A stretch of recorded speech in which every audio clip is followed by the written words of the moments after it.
capítulo 2 de Efésios, verso 1 ao verso 10. Vamos ler juntos?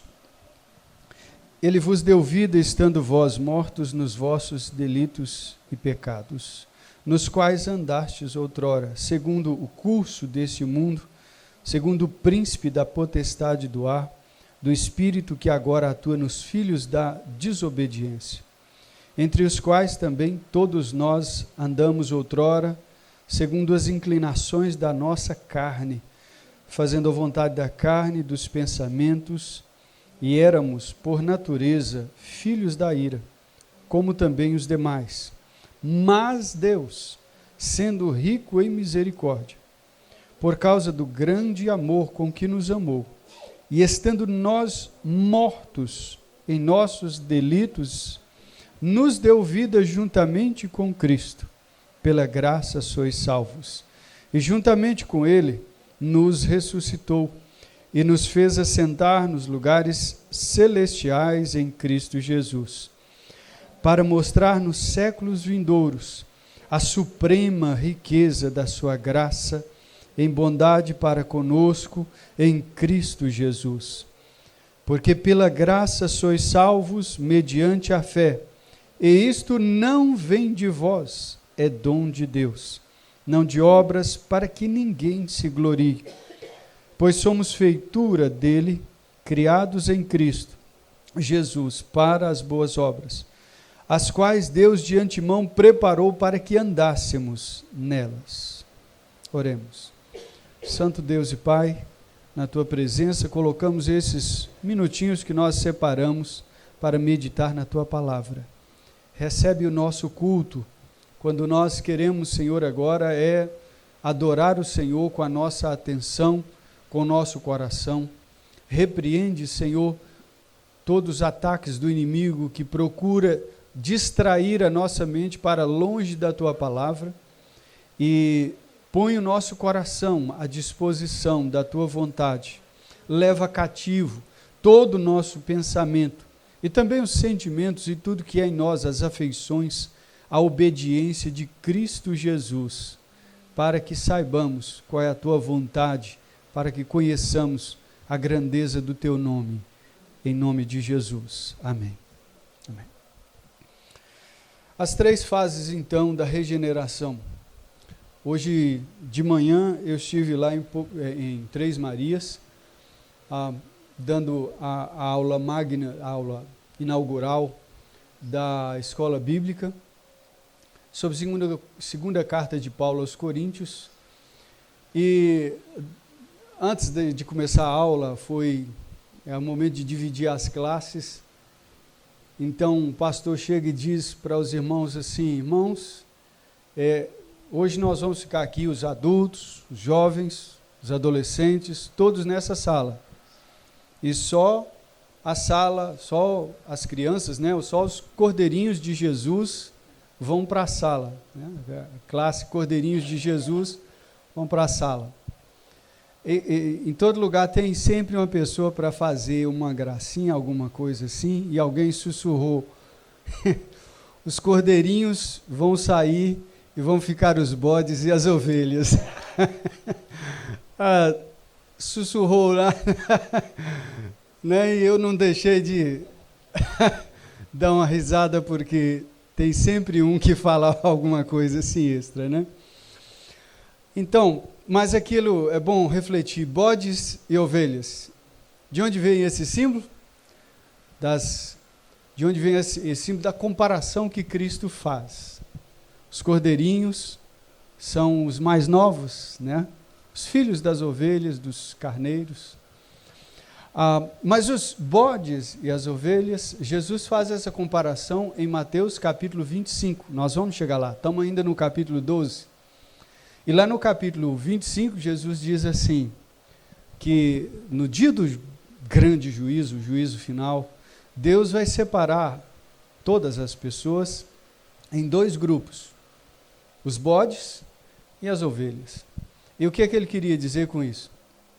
Ele queria dizer que os bodes são aqueles que não tiveram a sua natureza transformada em ovelha. e continuaram do mesmo jeito que está com a velha natureza sempre rebelde contra Deus. A mesma e antiga natureza que sempre houve na humanidade, rebelde contra Deus. Já as ovelhas foram aquelas que ouviram a voz do bom pastor.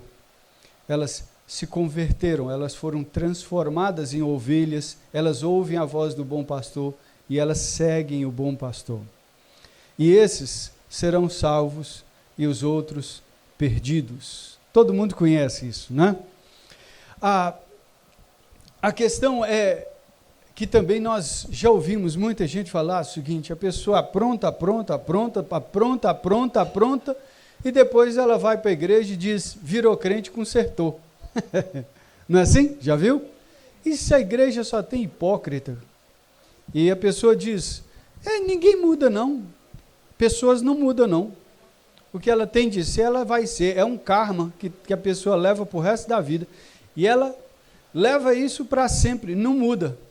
Mas graças a Deus que não existe karma. E ainda que existisse, Deus é o único que transforma o karma em nada, né? Se existisse. Mas não existe. Deus transforma a natureza humana. E como é que ele faz? Regenerando. Quais são as 3 fases? Primeira delas, preste bastante atenção aqui comigo. Primeira delas, vivificando. Todos juntos? Vivificando. Muito obrigado.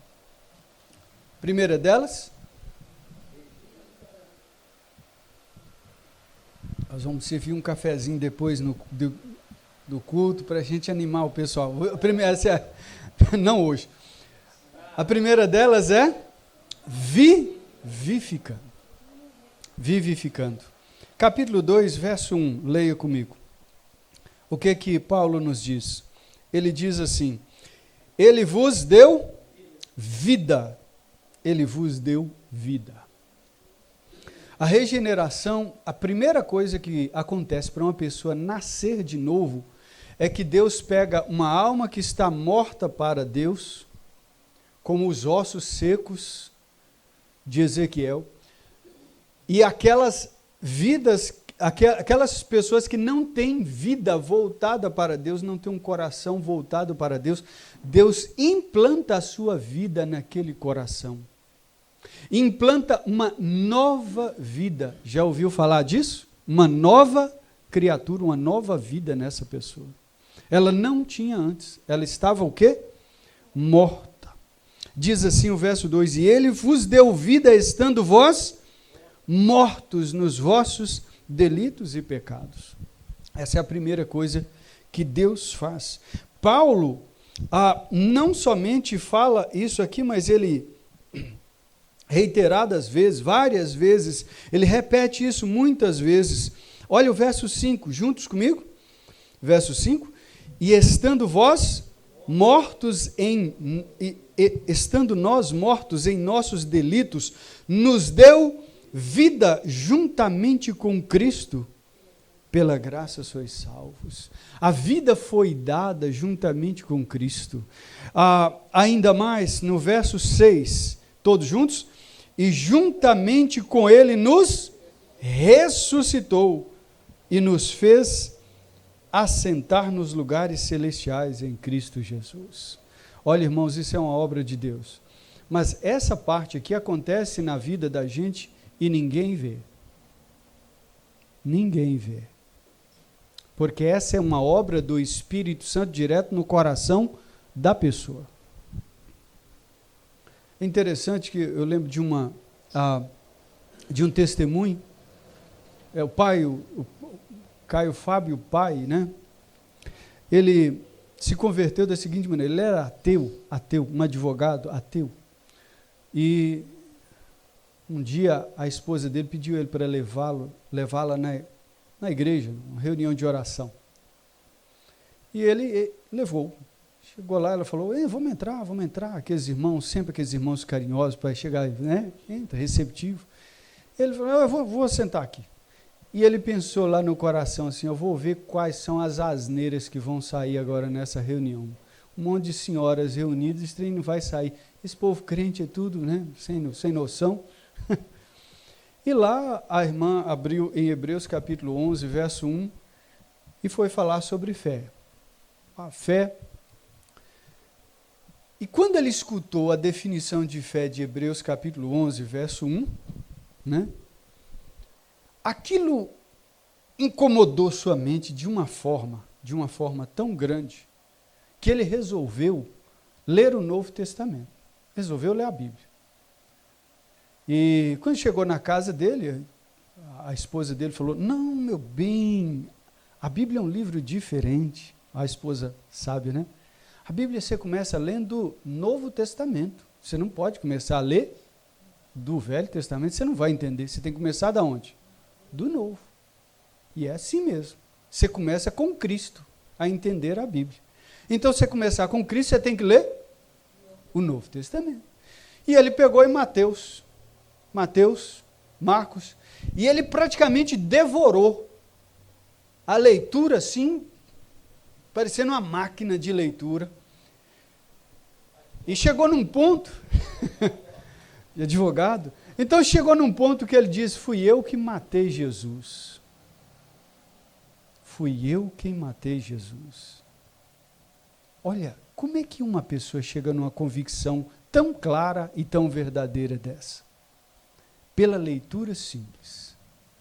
Ele chegou à conclusão que todo crente verdadeiro chega. Fui eu que matei Jesus. Foram os meus pecados foi pelos meus pecados que ele morreu naquela cruz. E ali ele se converteu e passou a ser um grande pregador, e um grande avivamento veio ali em Manaus. Meus irmãos, como é que isso acontece? Primeiro Deus coloca o quê? Vida na pessoa.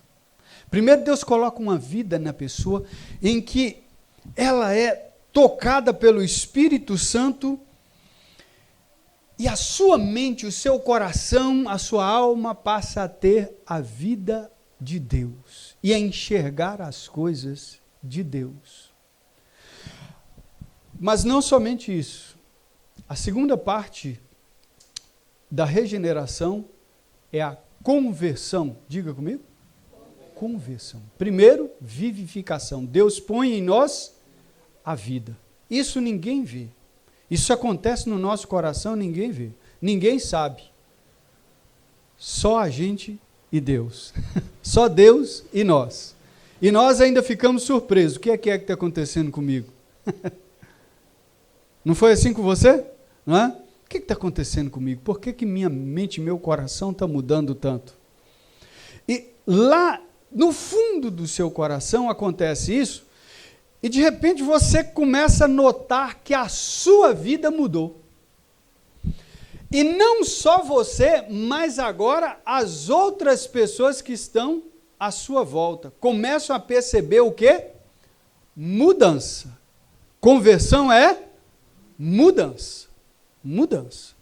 Vamos agora para ver as marcas de uma conversão em 1 Tessalonicenses, capítulo 1, versos 6 a 9. Olha só para vocês verem como é que acontece a conversão agora, tá bom? A vivificação é o Espírito Santo colocando vida em nosso coração, tá bom, irmãos? Amém? E você sabe que algo está acontecendo no seu coração diferente. Isso mudou. Mas agora sua vida e seu comportamento diante das pessoas sofrem uma transformação. Vamos ler todos juntos? 1 Tessalonicenses, capítulo 1, verso 6. 1 Tessalonicenses 1, 6. Todos juntos? Com efeito, vos tornastes imitadores nossos e do Senhor, tendo recebido o quê? A palavra, posto que em meio de muita tribulação, com a alegria do Espírito Santo. Note que a primeira marca aí da conversão, as pessoas viam, como é que pode um povo estar sofrendo, mas eles acolherem a palavra de Deus no coração e sentir uma alegria que os outros não sentem. Isso é uma marca da conversão. A conversão verdadeira é isso. Você sente aquela alegria da palavra de Deus enchendo o seu coração, dirigindo a sua vida. O que mais que nós temos aí? 7. De sorte que vos tornastes o modelo para todos os crentes da Macedônia e na Acaia. Agora, eles já não apenas se tornaram meramente pessoas crentes. O que é que você virou? Crente. Não. Eles agora se tornaram modelo de crente. Notou a diferença aí, irmãos? É muito mais do que ser crente, é se tornar modelo de crente. Modelo não é aquele que desfila, viu? Exemplo, isso, exemplo de crente. Verso 8, todos juntos? Porque de vós repercutiu a palavra do Senhor, não só na Macedônia e Acaia, mas também por toda parte se divulgou a vossa fé para com Deus, a tal ponto de não termos mais necessidade de acrescentar coisa alguma. O que é que eles fizeram? Eles pregaram o evangelho abundantemente. E eu quero terminar essa mensagem um pouco mais cedo para tratarmos disso aqui como igreja. Eles pregaram o evangelho, eles falaram, calados nós não vamos ficar. Nós vamos evangelizar, nós vamos falar assim, nós vamos levar isso a toda Macedônia e Acaia. Se você olhar no mapa da sua Bíblia e caçar Macedônia e Acaia, é uma área enorme, enorme, mas essas igrejas pobres, sobre muita tribulação, num período dificílimo das suas vidas, essa igreja se tornou o modelo e esta igreja pregou o evangelho em toda Macedônia e Acaia. Verso 9, todos juntos? Pois eles mesmos, no tocante a nós, proclamam que repercussão teve o nosso ingresso no vosso meio e como, deixando os ídolos, vos convertestes a Deus para servirdes o Deus vivo e verdadeiro.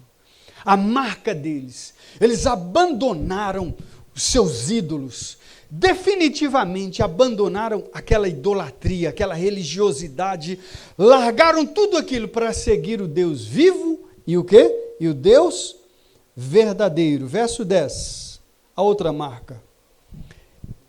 E para guardardes dos céus o seu Filho, a quem ele ressuscitou dentre os mortos, Jesus, que nos livra da ira vindoura. Isso é uma marca tremenda. Agora, eles estão aguardando Cristo Jesus. Eles estão ali esperando Jesus. Não são crentes que estão ali assim, será o que vai acontecer da minha vida? Não, já sei o que vai acontecer. Eu estou salvo. Eu estou aguardando Cristo. Eu estou salvo. Aquela convicção. A esperança na Bíblia, para nós, é convicção, é certeza. Amém, queridos? Isso é conversão. Olha só, então como é que acontece a regeneração? Primeiro, quando o Espírito Santo implanta em nós uma nova vida. Mas essa vida, ela vai se manifestar do lado de fora. Isso é o quê? A conversão. A gente muda inteiramente.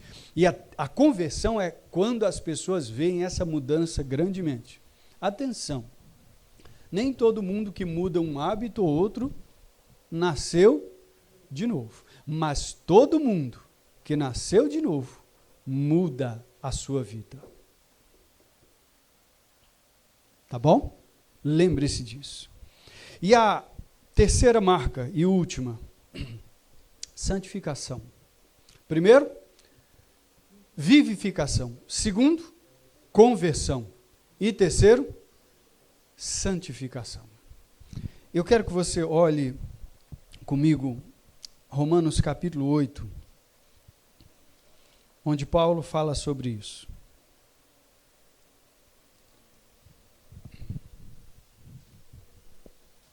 Romanos capítulo 8.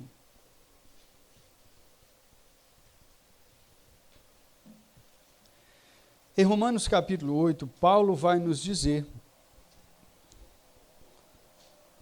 nos falar que nós temos agora que andar no Espírito, porque nós temos a vida do Espírito. E ele diz assim, a partir do verso 5, vamos ler juntos, até o verso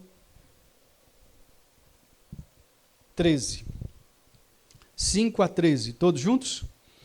Porque os que se inclinam para a carne cogitam das coisas da carne, mas os que se inclinam para o Espírito, das coisas do Espírito. Aqueles que se inclinam para a carne, eles ficam cogitando, eles pensam, eles raciocinam, eles refletem sobre a vida do ponto de vista da carne. E a mentalidade deles é carnal, a mente é carnal. O pensamento, o jeito de pensar, os interesses são carnais. Entendeu? Interesses são carnais. E ele continua, porque o pendor da carne dá para a morte. Quem vive na carne vai para a morte. Mas o do Espírito para a vida e paz. Por isso o pendor da carne é inimizade contra Deus, pois não está sujeito à lei de Deus, nem mesmo pode estar. A carne não gosta da lei de Deus, mas o do Espírito ama a lei do Senhor. Vamos continuar. 8. Portanto, os que estão na carne não podem agradar a Deus, não vivem para agradar a Deus. 9. Vós, porém, não estáis na carne, mas no Espírito, se de fato o Espírito de Deus habita em vós.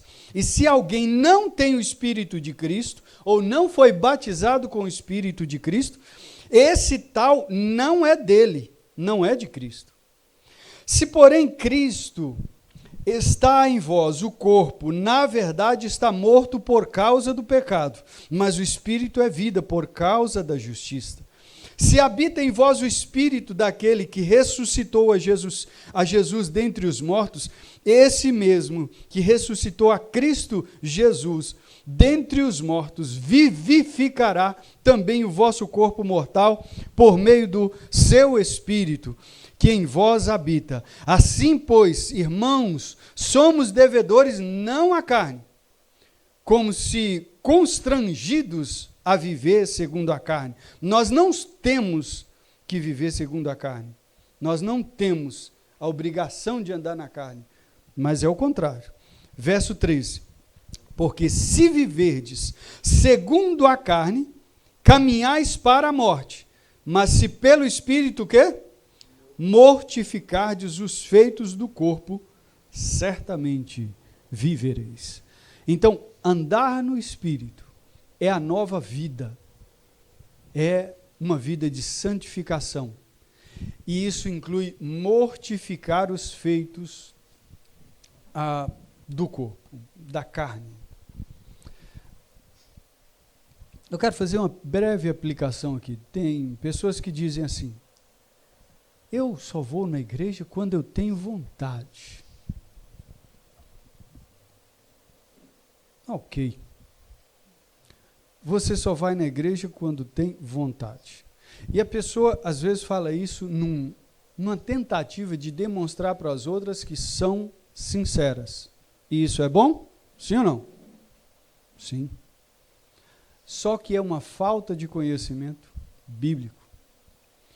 Porque a sua vontade nunca será perfeita. E muitas vezes você não tem vontade de vir a certos cultos. Sabe por quê?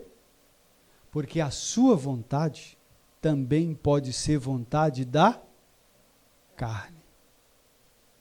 E você, num ato de sinceridade, dizendo: não, eu só vou na igreja se tiver gostando, se gostar da igreja, se eu tiver ali com muita paixão.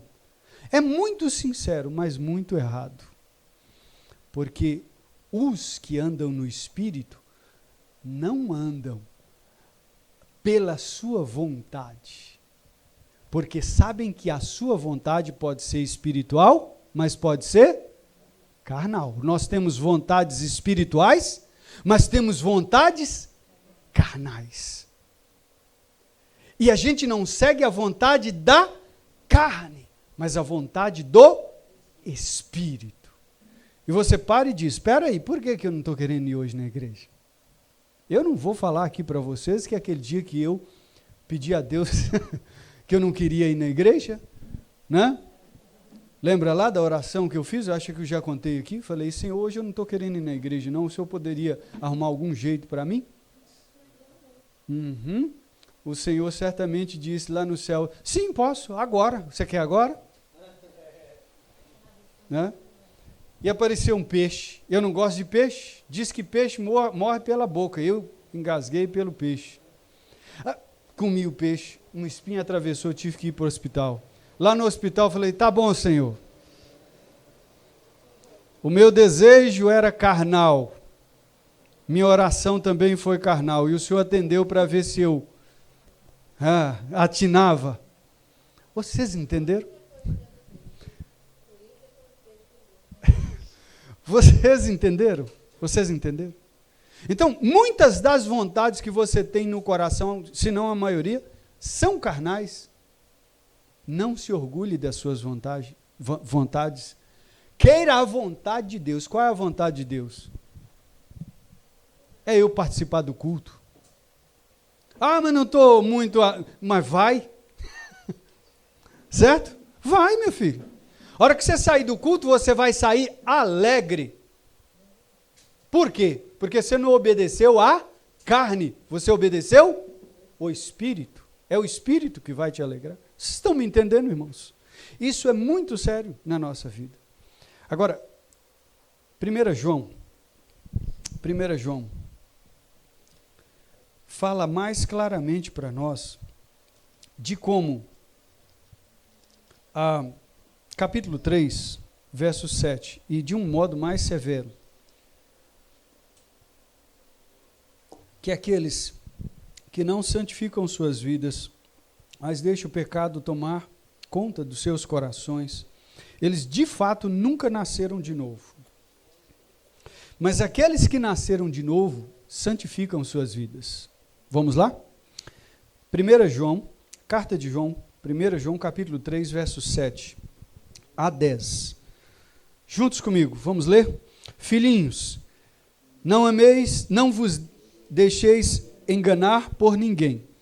Aquele que pratica justiça é justo, assim como ele é justo. Pratica justiça aí é aquele que está santificando, buscando viver a sua vida de acordo à vontade de Deus, praticar o que é certo por amor a Deus.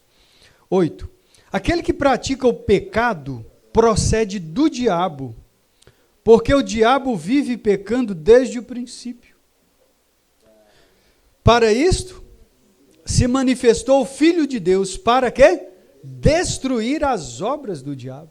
Então, quando eu sei que Cristo está em mim, quando as obras do diabo na minha vida estão sendo destruídas, quando o pecado na minha vida está sendo vencido. Glória a Deus, né? Verso 9. Todo aquele que é nascido de Deus não vive na prática de pecado. Quem nasceu de novo não vive na prática de pecado. Ele não vive. Ele vai transformando a sua vida. Ele não vive na prática do pecado. Pois o que permanece, olha, presta atenção nessa palavra, pois o que permanece nele é o que? É quem? É a divina semente. Ora, esse não pode viver pecando, porque é nascido de Deus. Quem nasceu de novo, santifica a sua vida. Se não santifica a sua vida, é porque nunca nasceu de novo. Se a sua vida ainda continua vivendo e pecando, continua nos mesmos pecados, é porque não nasceu de novo. Tem que ter um nascimento de Deus na pessoa, vivificando, ela vai se converter e ela vai passar o quê? A santificar a sua vida. E o verso 10, todos juntos? Nisto são manifestos, isso é por aí que a gente conhece, João está dizendo, os filhos de Deus e os filhos do diabo. Como é que se divide entre os filhos de Deus e os filhos do diabo? Como é que se sabe quem é filho de Deus e quem é filho do diabo? Os que se santificam É porque nasceram de Deus. Os que não se santificam não nasceram de Deus, mas ainda permanecem na carne. Verso 10, continuando. Todo aquele que não pratica justiça não procede, não vem de Deus. Não vem de Deus. Nem aquele que ama, que não ama a seu irmão. Obrigado. Nem aquele que não ama o seu irmão. Irmãos, então, nós temos uma palavra categoricamente clara para nós, não é? Primeiro, Deus nos vivifica, põe a nova vida. Segundo, essa nova vida se manifesta. As pessoas começam a ver a conversão, aconteceu, mudou de vida. E aí alguns vão falar, isso é fogo de palha. Isso vai acabar logo, logo. Começa dentro da sua casa. A pessoa fala, fulano começou na igreja, mas logo, logo você vai ver, ele desiste logo, daqui uns dias ele vai largar isso. Não é isso? Mas se você continua santificando a sua vida, é um sinal de que você não nasceu de você mesmo espiritualmente, mas você nasceu de Deus. E Deus está ali te guardando. Glória a Deus. Amém? Vamos orar? Quero pedir a você que nesse momento de oração reflita no seguinte. A nós nos cabe dedicar a nossa vida à santificação. A gente só vai saber se realmente vamos nos santificar se nós realmente nos dedicarmos à santificação. Então nós vamos, nesse momento, pedir a Deus que esteja nos conduzindo numa vida que demonstre que Ele derramou em nós, que Ele nos ressuscitou da morte espiritual. Oremos. Pai amado, obrigado porque a obra de salvação é do Senhor. E obrigado porque um dia o Senhor nos alcançou com a tua muita misericórdia, estando nós mortos nos nossos delitos e pecados, e não sabendo nem como andar com o Senhor, mas totalmente presos na morte espiritual, andando segundo o mundo, o Senhor derramou em nós a vida espiritual e nos deu uma nova vida, um novo coração, uma nova mente, uma nova afeição, um novo desejo forte e grandioso de andar na tua presença e de servir o Senhor. E o Senhor também mostrou isso às pessoas que nos conhecem, quando o Senhor mudou a nossa vida também perante as pessoas, nos convertendo dos maus hábitos da velha vida, tirando os velhos hábitos, os vícios que maltratavam o nosso coração, os vícios do pensamento, pensamentos viciantes nas crenças erradas, nos ídolos que tomavam conta do nosso coração, libertou o nosso pensamento, a nossa alma, o nosso coração, nos tirou dessa masmorra terrível da prática do hábito ruim, e o Senhor tem trabalhado na nossa vida, aproximando-nos cada vez mais de Ti. Obrigado, Espírito Santo de Deus, por esta obra maravilhosa, e leva a termo, ao Teu fim. Confirma a tua obra de salvação no coração de cada um dos que aqui estão e também dos demais irmãos, mas não somente de nós que aqui estamos, mas que nós levemos essa palavra e ela possa alcançar muitas pessoas e estas outras pessoas venham receber vida, a vida do Senhor, por meio da pregação do teu evangelho. A boa semente, a semente divina do Senhor, enche aqueles corações mortos, vivifica esse vale de ossos secos que está aqui em Morada Nova, esse vale de mortos que está aqui em Morada Nova, vivifica o coração das pessoas, converte-os, santifica-os e faz-os ter a vida na presença do Senhor. Assim nós pedimos, no nome de Jesus. Amém. Glória a Deus. Amém, irmãos? Amém.